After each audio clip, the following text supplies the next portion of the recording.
John Connolly speaking from the University of California at Berkeley. I'm actually in my office in Dwinell Hall. I want to welcome you to a webinar, I think that's what this is, discussion on events in Nagorno-Karabakh. And thanks very much to Jeff Pennington and Zach Kelly for arranging this. We have three speakers, and I'm going to introduce them before they speak. Our first is Dr. Stephan Astourian. He's the William Sarian Director of Armenian Studies at the UC Berkeley, as well as adjunct professor in Armenian and Caucasian history in the Department of History. He serves as a member of the academic board of the Zorian Institute, of the editorial board of the Armenian Review, and of the Journal of the Society of Armenian Studies. He was editor-in-chief of USOR, the UCLA Journal of Middle Eastern Studies. And he's been co-editor with Dr. Raymond Kevorkian of a soon-to-be-published volume entitled Collective and State Violence in Turkey, the Construction of a National Identity from Empire to Nation State. And he's the author of a forthcoming volume entitled At the Crossroads of the Armenian-Azerbaijani Conflict, History, Territory, Nationalisms, that's due next year. He's published extensively on the origins and historiography of the Armenian genocide and on modern Caucasian history. And I'll just say as a side note, from the perspective of the history department, he's taught wonderfully successful courses on a range of things, including a very popular course on history of genocide. So Stephan, without further ado, would you please share your thoughts with us? Yes, thank you, John. My talk is not about Armenia specifically. It will focus on three issues. Why this war now? What are its main characteristics and the situation at this point? And then what the prospects could be. As a student of history, you know, we like temporal distance and archives and so on. So this is, I would say, at the crossroads of journalism and immediate political science or something like that. So I'll try to do my best. And I will go fast because we have only 15 minutes and I know my talk exceeds slightly that amount of time. So let's start with why now? We cannot reply to that question with absolute certainty, but I see several factors and I am going to rank them from probably the least important to what seems to me the more important ones. First, in Azerbaijan, you have certainly a critical situation in terms of the economy and society. All prices and reserves are down. There is a social crisis to which you have to add COVID like elsewhere. There are indications of some instability at the top. As you know, the foreign minister was dismissed. There has been a reshuffle in the diplomatic corps in general. There have been other people also who have been dismissed. So it may be that something is going on at the very top of the state, but there is no absolute certainty about that. There are indications and they are substantial enough to mention these issues. It seems to me that the more important reasons are the following ones. Azerbaijan has reached, I think, the apex of its comparative advantage in terms of armament in relation to Armenia. It bought billions of dollars of arms from Russia, close to 5 billion, if I am not wrong, about that same amount from Israel, and that keeps going actually from Israel. The armaments are qualitatively much more modern than what Armenia has, in particular in the field of drones, where Azerbaijan has very clear supremacy. And I think that, you know, this was a good time from that perspective, purely military perspective of acting. But I don't think that is sufficient. It was perhaps necessary, but not sufficient. The other reason is that the negotiations are literally quasi dead. what has emerged over the past 2 years, especially after the Velvet Revolution, but even a little bit before with Mr. Aliyev's positions, is two totally irreconcilable positions. I fail to see how they can be negotiated. On the part of President Aliyev, the maximalist position has emerged, unlike that of his father. The argument goes that the territories outside mountainous Karabakh, where Armenian forces, Karabakh forces are located, have to be returned, and mountainous Karabakh itself will never get any kind of independence. There won't, no need for a referendum and so on, and will be given autonomy within Azerbaijan. That, of course, is also unacceptable for Armenia. And when the new prime minister took power after the Velvet Revolution in Armenia, Mr. Pashinyan, he was viewed as a weakling, inexperienced, and he came under systematic attacks in Armenia to the effect that he was going to sell out Karabakh. This was one line of attack against him to delegitimize him. As a result of those attacks and the Azerbaijani position, Mr. Pashinyan has stated clearly that Karabakh is Armenia and nothing else. He said, period. And also he has put into question the basic framework of the so-called Madrid principles, that is the step-by-step solution to the Karabakh issue. The Karabakh returns 5 surrounding regions, Azerbaijan opens its border, Turkey opens its border. Then they discuss the 2 corridors linking Karabakh to Armenia. Kelbajar most likely has to return to Azerbaijan. Then there is the status of the Lachin corridor. And at an unspecified time in the future, there should be a referendum to decide what the status of Karabakh. It is unclear who will participate in that referendum, for example. The date is unclear. And that's the situation Mr. Pashinyan inherited, and he very clearly doesn't like it, because there is no proof whatsoever that once Karabakh returns everything, Azerbaijan will ever accept a referendum at all. So he has rejected that and thus undermined a process that has been going on for more than 12 years, and that didn't sit well with President Aliyev. His statement that Karabakh is Armenia and there is nothing else also, of course, was diametrically opposite, opposed to President Aliyev's perceptions.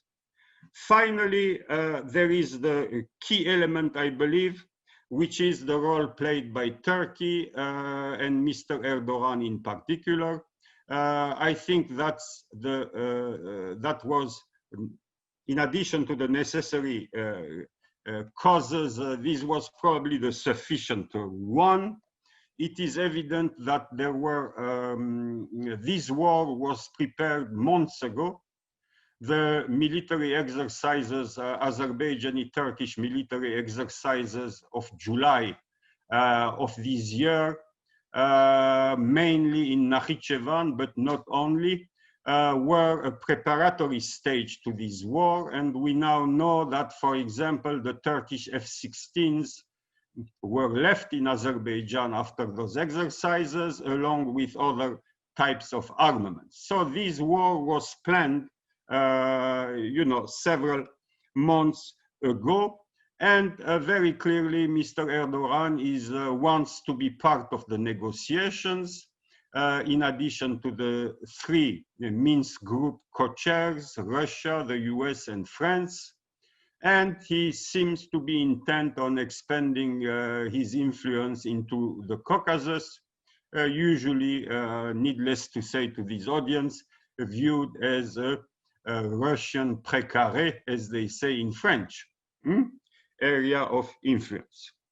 Now, There are supplementary elements that in the sense that in this broad analysis, of course, the presidential elections in the US, troubles in Belarus, in Kyrgyzstan, and so on, make it even more propitious to try to have a say in the South Caucasus on the part of Turkey. This having been said, now let's move to the second part, war and its characteristics. This war, I think, was meant to be a blitzkrieg with attacks mainly from the north, east and south. East, massive attacks, to refer to a group that I really like, hip-hop group, and also clashes along all the line of contact. That blitzkrieg has failed, essentially, because there has been no significant advances and no clear strategic gain.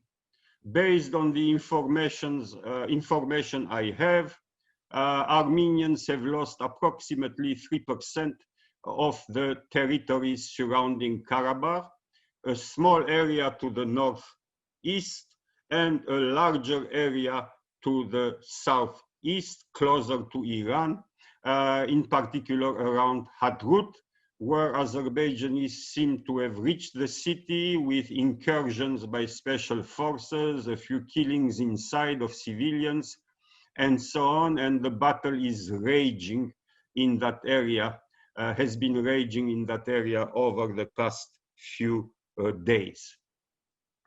This is the overall significance of what's going on. That is 18 days of war, no strategic gain that Azerbaijan can show up to now. Maybe that can change in a few days, I have no idea, but up to this point, nothing. And also major propaganda statements that then turn out to be totally false, like the statement to the effect that the so-called president of Karabakh had been heavily wounded, or that they were on the verge of taking Mardaguer, or they had already taken Hadrut.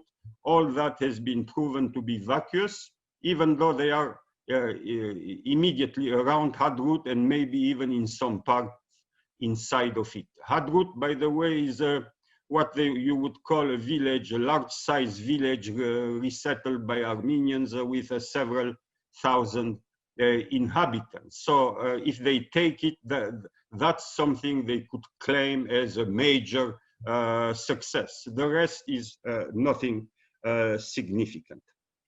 This is, let's go to the characteristics of this war. In addition to blitzkrieg, it's a war by proxy with Turkey directly involved, controlling the Azerbaijani army, the air force, indications that they are with the F-16s guiding the drones, some of the better ones being Turkish. The Bayraktar drone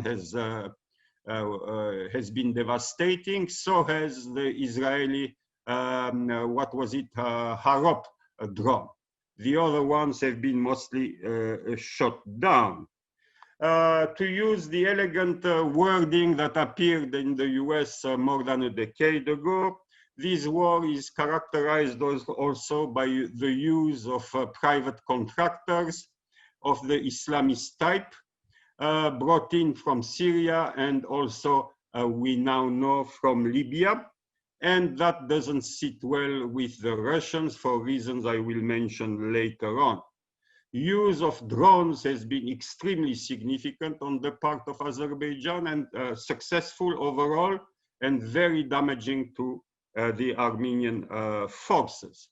Long-range missiles, rockets, and so on have characterized also this war.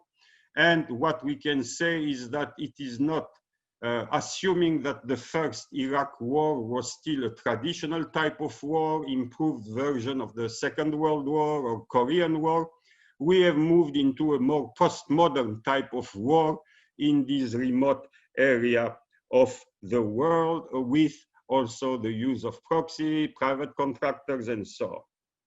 The current situation after 18 days, as I have mentioned it, very limited territorial losses.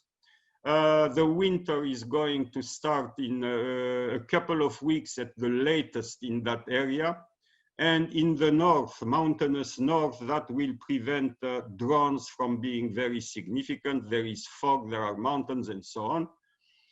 Depending on whether the war continues, at the very least in the south, it might turn into a positional type of warfare if they want to continue it even after the winter. But that cannot be predicted at this point. From a diplomatic perspective, it's total isolation of Azerbaijan and Turkey. Even the Organization of Islamic States has not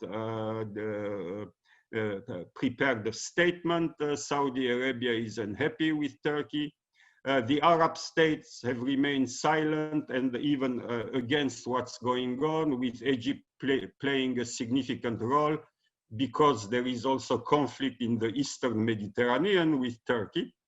Latin American states, South American, totally in favor of Armenia. The Europeans, they do their usual toothless babbling, condemning the conflict, requiring a ceasefire. Austria, France, very clearly pro-Armenia. Nobody clearly pro-Azerbaijan. The United States is watching. Yesterday, Secretary of State Pompeo had a statement. You know, he hopes that Armenians will be able to fight, and calls for a ceasefire. Translated into non-diplomatic language, that could be something like, we don't care too much about what's going on. You know, we have a presidential election maybe, and that's it. So basically, from a diplomatic point of view, I can say very clearly that this is a total fiasco for Azerbaijan and Turkey, who now has enemies all over the place.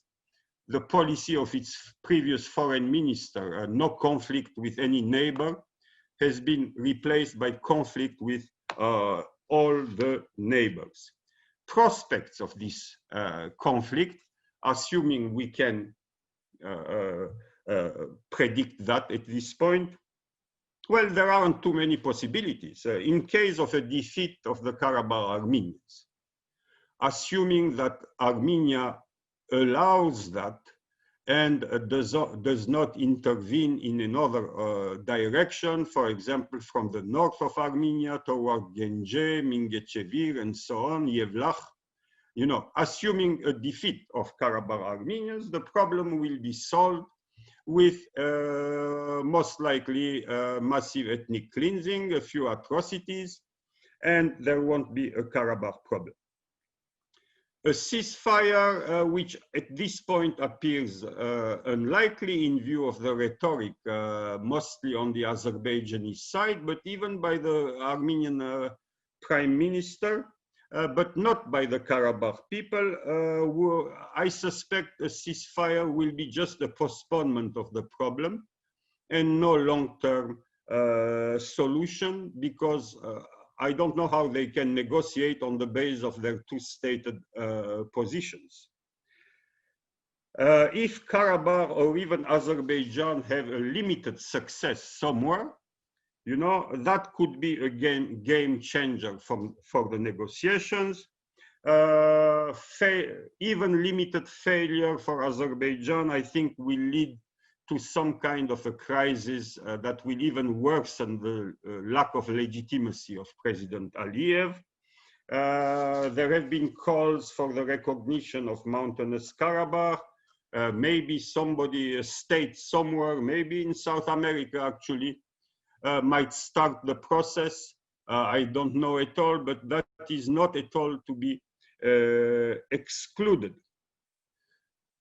One consequence of this conflict is that now it is quite obvious that the Azerbaijan has moved from being a satellite of Turkey to literally being a kind of a neo-colonial entity of Turkey. You know, when you fight a war and your army is led by another state, It's not good news.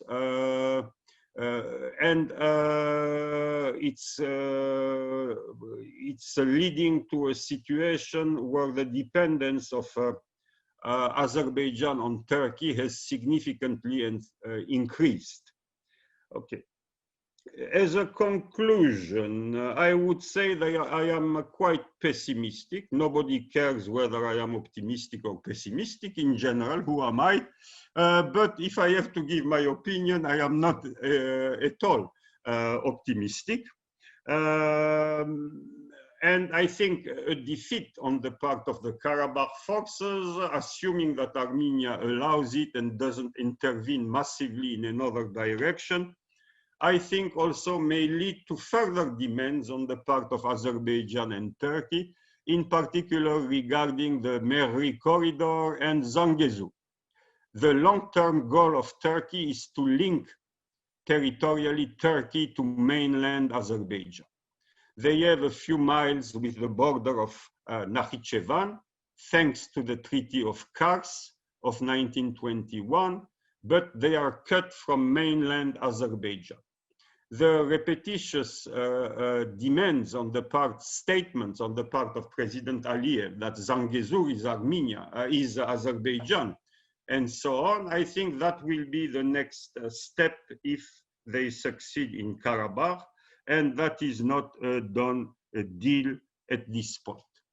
In view of the massive hatred-generating propaganda and brainwashing in elementary, middle school, high school textbooks in Azerbaijan. You can find a significant article by a Turkish scholar in Abimperio, for example, and I can refer you to other articles, including by Azerbaijani authors. I fail to see how Karabakh or Karabakh Armenians could survive long as an autonomous entity within Azerbaijan, as a result of all that propaganda. Keep in mind that somebody who was born after 92, 93 in Azerbaijan is very much unlikely to have met an Armenian, unlike the previous generation, and they have grown up in that mood, you know, in that milieu. In order for a ceasefire to take place, I think Aliyev and Turkey especially need some kind of success along the front line, which they haven't gotten up to now. It's really needed to save face or even to try to enter into the negotiating body on the part of Turkey. So Turkey and Aliyev have no intense incentive, I think, to agree to a ceasefire at this point. What about Russia? And I won't go to Iran. I believe I have almost reached my 15 minutes or exceeded by 1 minute. And that's my last point. Over the past few days, I am under the impression that Russia has been preparing the legal grounds for possible intervention in the future. I say possible. I'm not saying it will. It's stated that it is currently verifying whether Armenia was hit by Azerbaijani missiles, which it was, but Russia is checking that because, you know, if it was hit by Azerbaijani missiles, then there is the Armeno-Russian treaty that pertains to Armenia. And that can be used as a ground for some form of intervention. Russia is also developing its own rhetorics about the insertion or importation of Islamist fighters by Turkey and Azerbaijan. There have been incidents, terroristic incidents lately in the North Caucasus, and that phenomenon also can be used by Russia to justify some kind of intervention within a legal framework, you know, in the future. In a nutshell, at this point, nobody can predict exactly what will take place over the next few days, and I am not exactly filled with hope. Thank you so much. Well, thank you so much, Stephan. Next speaker is Krista Goff, who is an assistant professor of Russian and Soviet history at the University of Miami.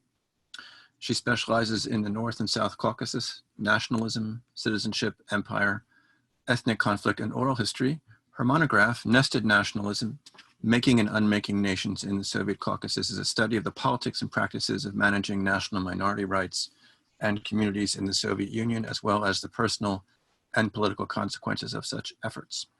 She is with Louis Siegelbaum, co-editor of Empire and Belonging in the Eurasian Borderlands, and is currently at work on the book Deportees and Settlers, Remaking Sites of Deportation After World War II. So Krista, the floor is yours. Thanks very much. Can everyone hear me okay? Yes. Okay. Thank you for the invitation, for the introduction. I thought what I would do today, given that most of my experience in the Caucasus has been in Azerbaijan, is talk about the conflict from the Azerbaijani perspective and kind of shed some light on what that side of the conflict looks like. So it's been 26 years since the 1994 ceasefire and nearly 3 weeks since this current conflict began. Although the Karabakh War has commonly, for the past several decades, been understood as one of the many frozen conflicts that originated in the dissolution of the Soviet Union, it has been clear for some time now that this is a false conceptualization of what's going on the ground there. It's been a very dynamic conflict for quite some time, with a number of escalations over the past decades, most notably, of course, the 4-day war in 2016, which resulted in around 200 deaths. There was a temporary kind of honeymoon, shall we say, after Pashinyan came to power in 2018, but a flare-up this past July provoked worsening rhetoric on both sides of the conflict, as well as military contingency planning.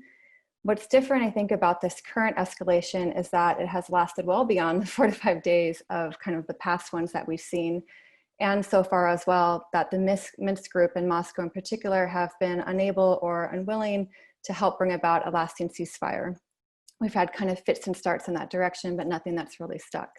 Turkey has also assumed a more active role than it has in the past, and this has changed the situation both on the ground and diplomatically. If you ask people in Azerbaijan who started this war, the answer is unequivocally going to be Armenians, and the explanations won't delve necessarily into who took the first shot, but who created the conditions that caused the first shot to be taken. The perspective there, the common perspective there, is that Armenians avoided a negotiated settlement to this conflict. That is a settlement that could have been done peacefully without a re-escalation to war conditions, because the status quo suited them, and that Azerbaijan has patiently waited for far too long for the Armenian occupation of internationally recognized Azerbaijani territory to come to an end. If Armenians frame this as a war of self-determination, a war that poses an existential threat to the Armenian nation, invoking here, of course, references to the past history of genocide, for people in Azerbaijan, this is a war of liberation, a war that will return territory that is rightfully theirs, that is the cultural heart of their nation, and that will allow hundreds of thousands of displaced peoples in Azerbaijan to return home after nearly 3 decades of displacement. They frame the soldiers who die for this cause in Azerbaijan as martyrs.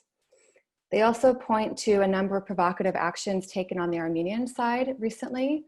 First, in August, in a speech in Stepanakert, Pashinyan called for the reunification of Armenia with Karabakh, stating that Artsakh is Armenia, and leading the crowd in chants of unification, which was a marked change in discourse and came amidst an attempt as well to have Stepanakert included as an equal partner, kind of equal third party in negotiations between Armenia and Azerbaijan over Karabakh status. From the Azerbaijani side, this signified that there would be no peaceful resolution to the conflict. That's the way in which this was interpreted there. A month later, on September 21st, the de facto leader of the Karabakh Armenians announced that they would move the territory's parliament to Shusha. This was extremely confrontational again from the Azerbaijani perspective, because it had an Azeri majority in Soviet Karabakh. And in the Azerbaijani national conception, Shusha is this kind of primordial ancient cradle of Azeri culture and history. Sometimes it's kind of commonly referred to as their St. Petersburg for kind of a comparative element. Lastly, Stepanakert has continued to enable the expansion of Armenian settlements in occupied areas of Azerbaijan around Karabakh itself. Most of the settlers, of course, are ethnic Armenians who are displaced from elsewhere in Azerbaijan, but they also include Armenians from Armenia itself and from the diaspora. As of late 2019, settlers comprised around 11% of the 150,000 or so people living in Karabakh and the 7 adjacent regions. While Armenian control of these territories around Karabakh was initially justified as creating kind of a buffer security zone that could prevent Azerbaijani attacks on Nagorno-Karabakh, attitudes have kind of begun to shift, it seems, among Karabakh Armenians, who increasingly view them as integral parts of the Armenian homeland and have kind of adopted a harder line against territorial concessions. So it's perhaps not just in Azerbaijan where this kind of lengthy status quo has led to more maximalist positions. So why is this happening now? Why, after so many decades of this kind of status quo, is Azerbaijan pushing for a change? This is a mountainous area, so as the weather worsens, it becomes more difficult landscape for fighting. So starting this a couple of months from now would have been a very difficult position to be in. A lot of the traditional intermediaries, of course, have also been distracted lately. The US by the upcoming election and the pandemic, and also just kind of a general disinterest in the area and in the conflict. Europe has the Brexit transition, resurgence of COVID-19 again, Russia with the Belarus situation, and also the OSCE has a leadership crisis that's been going on since the summer. Baku has also likely taken domestic issues into consideration, which was already kind of hinted at, in the context of economic and social pressures related to the COVID-19 outbreak there, crackdown on the opposition, civil freedom restrictions. There's also been an outpouring of anger after the loss of an Azerbaijani general in the July clashes. So it's quite likely that Baku is kind of seeking to rally support via a renewed conflict with Armenians. For people in Azerbaijan, this has long been not just a territorial dispute, but a foundational conflict that's kind of central to independent Azerbaijan's national identity. There has long been what anthropologist Jennifer Wistrand has termed an inflexible script of Azerbaijani citizenship in the country that kind of centers around questions of loyalty and national identification. Fidelity to the idea that Karabakh will once again be part of Azerbaijan, that it is an eternal part of Azerbaijan, is a central part of this narrative, as is a willingness to kind of believe that Armenia is responsible for all of Azerbaijan's present day problems.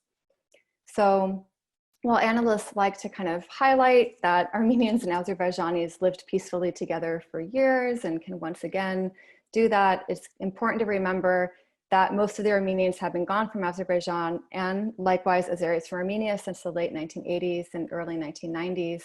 So really anyone who's under the age of 35 to 40 is too young to have these memories of living alongside the other. In school, in social media, in the news, in government reports, people are taught that Armenians are the enemy, that they are terrorists, that they are occupiers. I would argue, by the way, that this kind of bellicose rhetoric is common on both sides of the conflict. So not just in Azerbaijan, but among Armenians as well. And young people in the region have thus perhaps heard their parents or grandparents or neighbors talk about a different time, but most of them can't draw on their own personal memories of that time, right? On Armenian or Azeri neighbors or friends or classmates that can counteract these kind of narratives that encourage kind of war with the other side.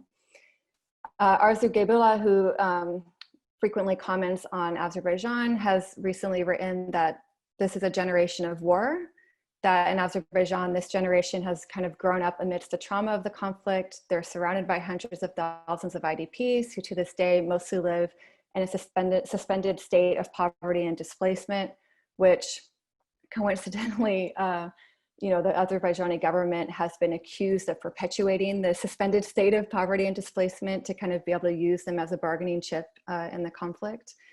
But this generation has basically been waiting its whole life for the war to end, for IDPs to go home. They've been hearing these promises that this is going to happen, and many of them are tired of waiting. They're frustrated with the perception as well that their cause garners little sympathy on the international scene. There's a strong sense in Azerbaijan that the international community is biased toward Armenia, that Armenians are kind of perceived as the eternal victims on the global stage, and that Azerbaijan therefore doesn't kind of receive the support that it should receive, given that their land, which is kind of internationally recognized as their land, is the one that's contested in this conflict. The war has long been the government's excuse in Azerbaijan for why things don't get better there and why political repression continues.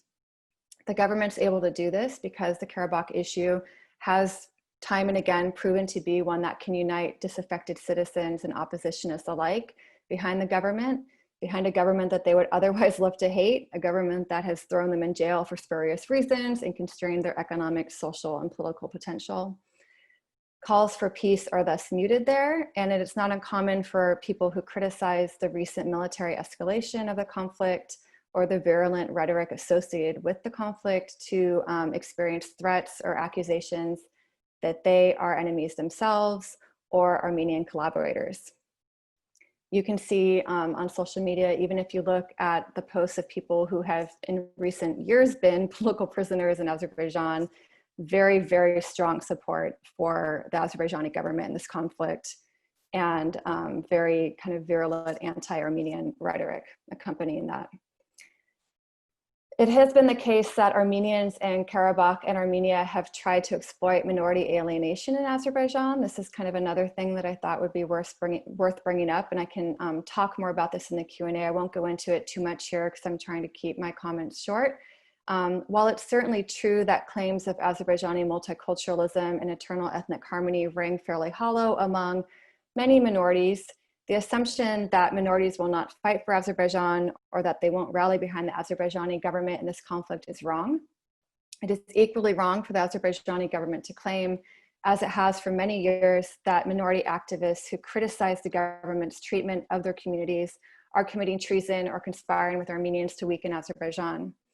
The minority question is an extremely sensitive one in Azerbaijan. I know because this is what I work on, but Azerbaijan is also their homeland, and these sorts of allegations or assumptions are simplistic, misguided, and deeply offensive to many of the people who they target. They disrespect the memory of minorities who died fighting for Azerbaijan and Karabakh and amount to, in effect, a denial of space for minority cultural activists and people in the Azerbaijani nation, whether they're coming from outside or whether they're coming from inside. The resumption of war is a fairly risky position to take in a traumatized society like you have in Azerbaijan. To date, there's been practically no substantive work done to prepare the population for peace, to live alongside Armenians. The efforts that are kind of carried out there often kind of implemented in the same circles of people over and over again without them really traveling beyond those kind of narrow urbanized circles, mostly people who are already kind of traveling abroad and interacting with people, with Armenians abroad maybe anyways. And this raises serious issues when you talk about the future of Karabakh Armenians in Azerbaijan, right? So if it's true at the same time that the people in Azerbaijan have not been prepared for peace, they have also not been prepared for losses and more losses. So there have been so far quick gains in flat areas with little population, but it's going to be interesting, I think, to see what happens if Baku is not able to kind of secure the territorial gains that it's already made, to build on those gains, and if it continues to experience military losses in the long run. The government thus far has resisted calls for it to release numbers of soldiers on the Azerbaijani side who have been killed thus far in the conflict. But that doesn't mean that knowledge about these deaths is not spreading. You can see those Telegram channels that have been set up that are documenting the deaths, videos being released of families mourning their soldiers who have been sent home for burial. So these conversations are happening, whether or not the government is going to acknowledge how many have died or not. There's already these kind of unofficial efforts to track that number. And I think in the long run, it's going to be interesting to see what happens. On the other hand, if Azerbaijan finds great success in this escalation, that's also going to have implications for what the government looks like going forward. And that's a possibility. Azerbaijan is a lot stronger now militarily and diplomatically than it has been in the past. And this is proving, as it has proven in the past, to be a unifying issue that people are willing to rally around, at least for now. So I think we'll see what happens, and I'm happy to talk about more in the question and answer period. Very much, Krista. Our next and final speaker is Dr. Edward Walker, known to us as Ned. He is Executive Director Emeritus of the Berkeley Program in Eurasian and East European Studies, as well as Adjunct Professor Emeritus at in the Department of Political Science. He published the book Dissolution, Sovereignty and the Breakup of the Soviet Union in 2003, and over the years has published many articles on the post-Soviet area, one of which I'll mention directly because it's relevant. That's entitled No Peace, No War in the Caucasus, Secessionist Conflicts in Chechnya, Abkhazia, and Nagorno-Karabakh, that appeared in a book called Crossroads and Conflict in 2000. So you see, Ned has been thinking about this area for a long time. He's written for numerous publications, including the Los Angeles Times, Huffington Post, the Moscow Times, and not least, the Center for Slavic and East European Studies newsletter. He's been a guest on BBC NewsHour, CNN International, Al Jazeera, English Channel, and I think most impressively, KQED Forum with Michael Krasny. Welcome back, Ned.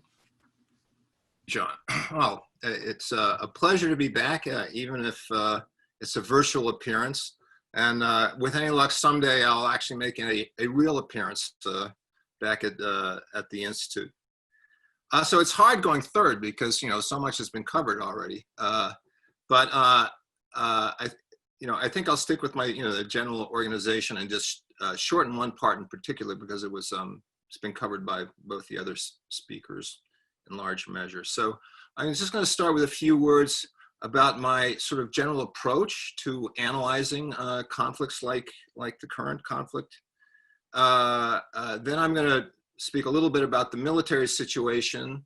I think I'm going to have a few minor disagreements with Stephan, but in the main, similar take.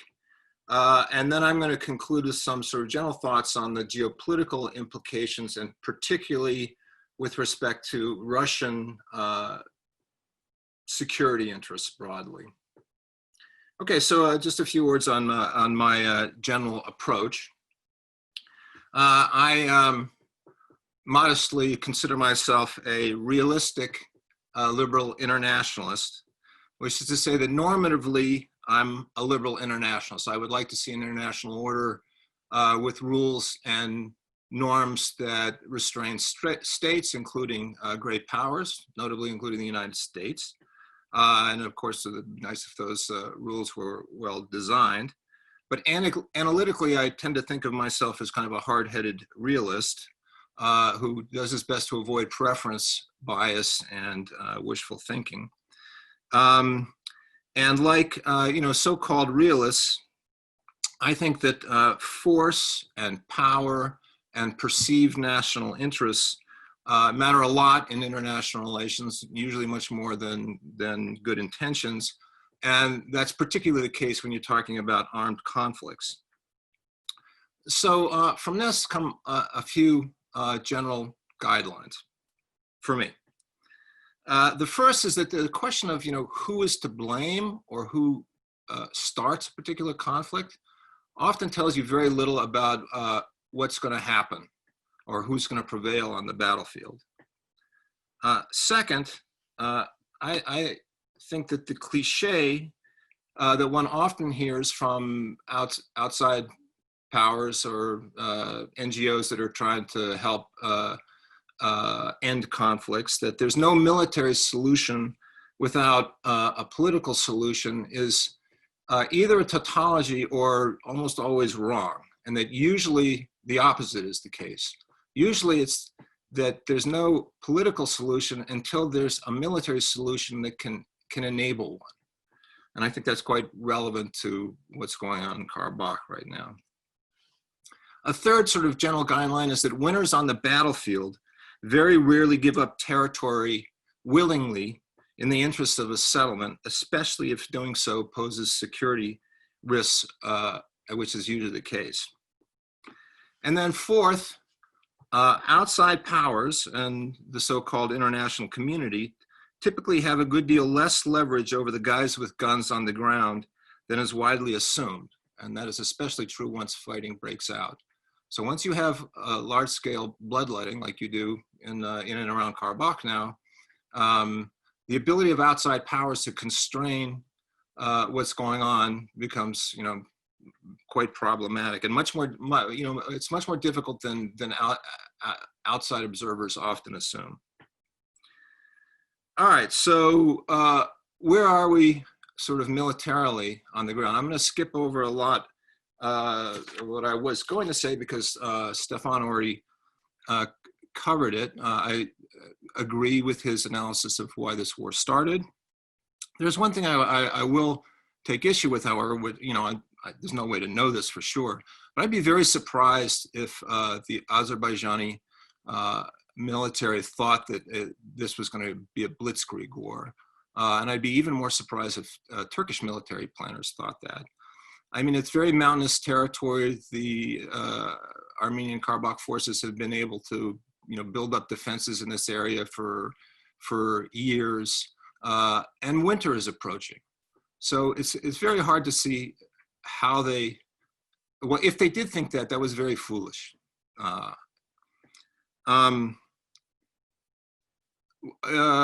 One other just slight difference from what Stephan said is, well, I think it's extremely unlikely that Karabakh is going to lose this war quickly. I think what's much more likely is that there's this battle for Hadrut now, and there's also reports in the last couple of days that Azerbaijani forces are moving closer to quite close actually to the small city of Fuzuli, which prior to the war had a population of about 25,000.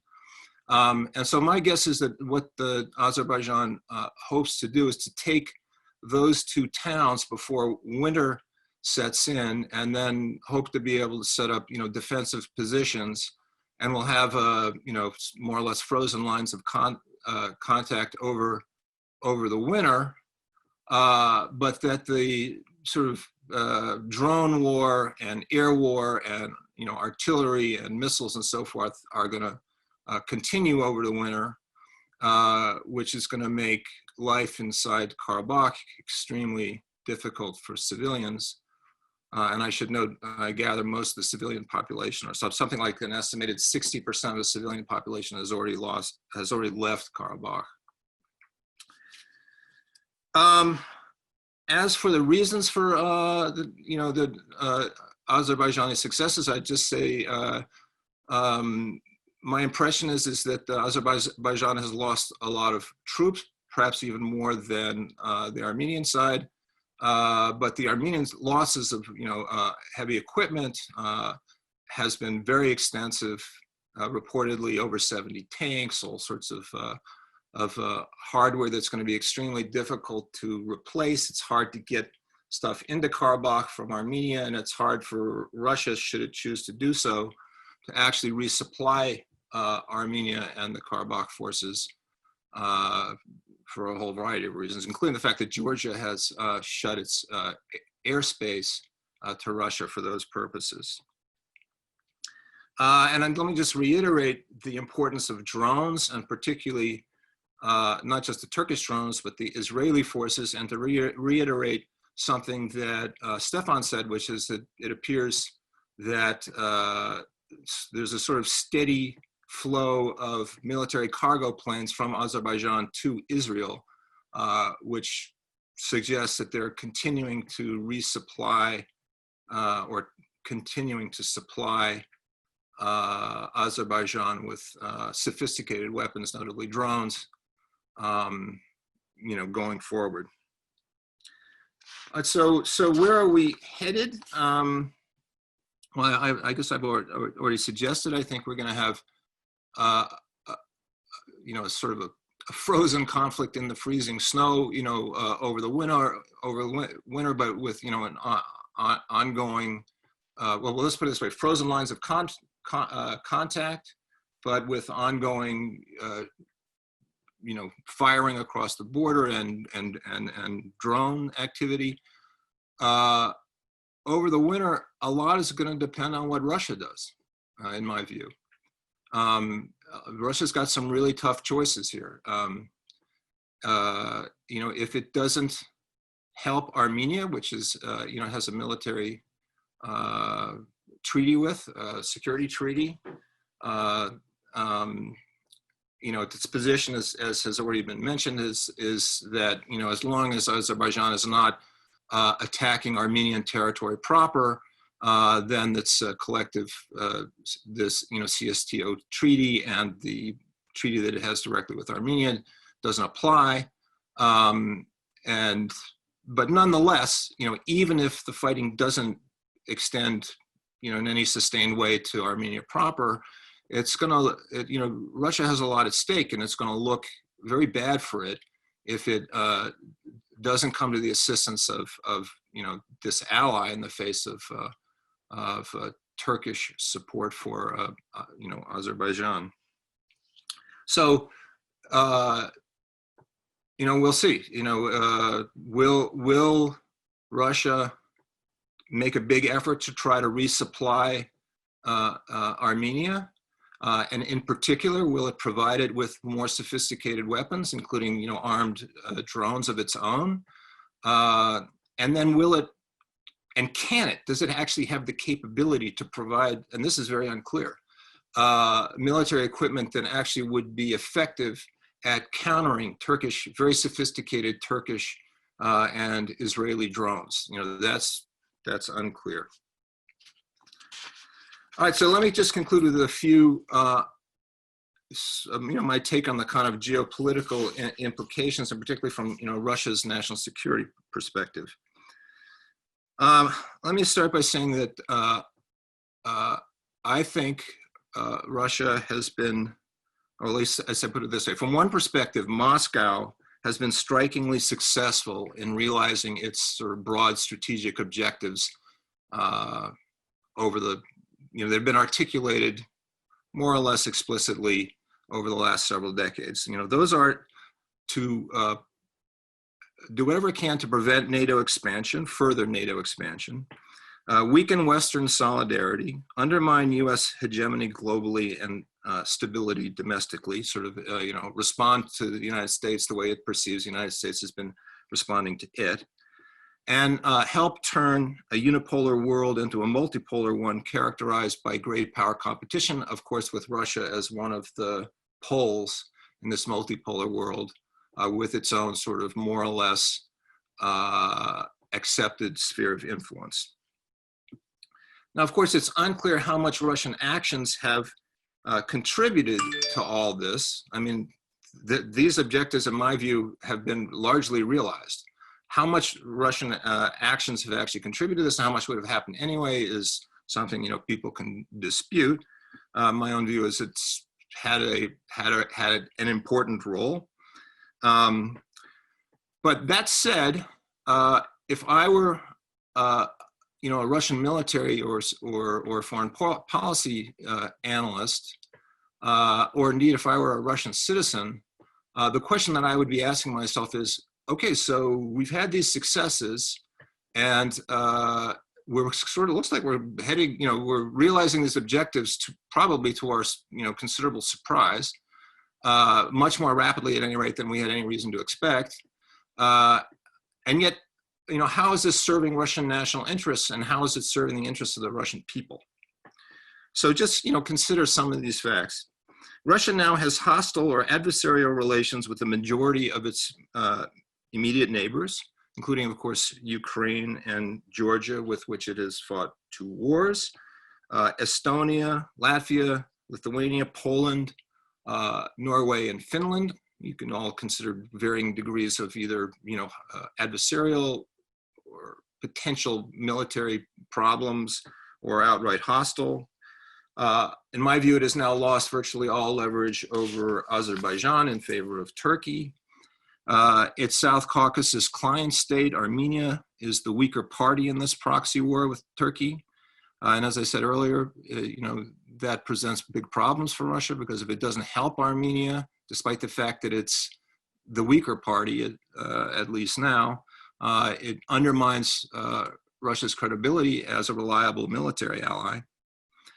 In Belarus, its support for Lukashenko has meant, in all likelihood, the loss of Belarusian long-term public sympathy.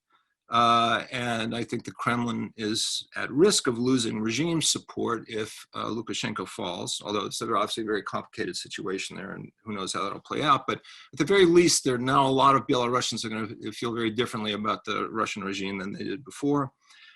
In Central Asia, we have this upheaval in Kyrgyzstan, which is a reminder that the region is politically unstable, and that in the long run, Russia is very likely to lose influence in the region to, an increasingly assertive and powerful China. Russia is now involved in 3 proxy wars with another militarily powerful and sophisticated state, Turkey, which, like Russia, now seems very willing to project military power abroad beyond its shores. That is, notably in Syria, Libya, now in the South Caucasus. And note that Syria and Libya, at least, are much closer to and much more important to Turkey than they are to Russia. Beyond that, Russia now has an adversarial relationship with the United States, and US-Russian relations are likely to get worse yet, I'm sure, if Biden wins in November, at least initially. And even under Trump, the US has been slowly but steadily enhancing its hard power capabilities along NATO's eastern flank. Meanwhile, the US's NATO allies are clearly alarmed about Russia, including now increasingly Germany, and they've been arming up as a result, as have many NATO partner states, notably Sweden, Finland, Ukraine, and Georgia. So just, sort of to conclude there, the Kremlin has arguably been in part a skillful midwife of a new world order. But in my view, it's entirely unclear that that world order is going to be good for Russia or good for Russians. And basically, it's trying to play the role of a kind of neo-imperial great power from a relatively modest, certainly modest economic base. The size of the Russian economy is basically the same as the size of Brazil's. And it has taken on a very substantial burden, including in parts of the world that are a long way from Russia, and where Russian interests appear to be marginal at best. I mean, I'm not speaking about South Caucasus there, but particularly in the Middle East and North Africa. All right, so I'll stop there.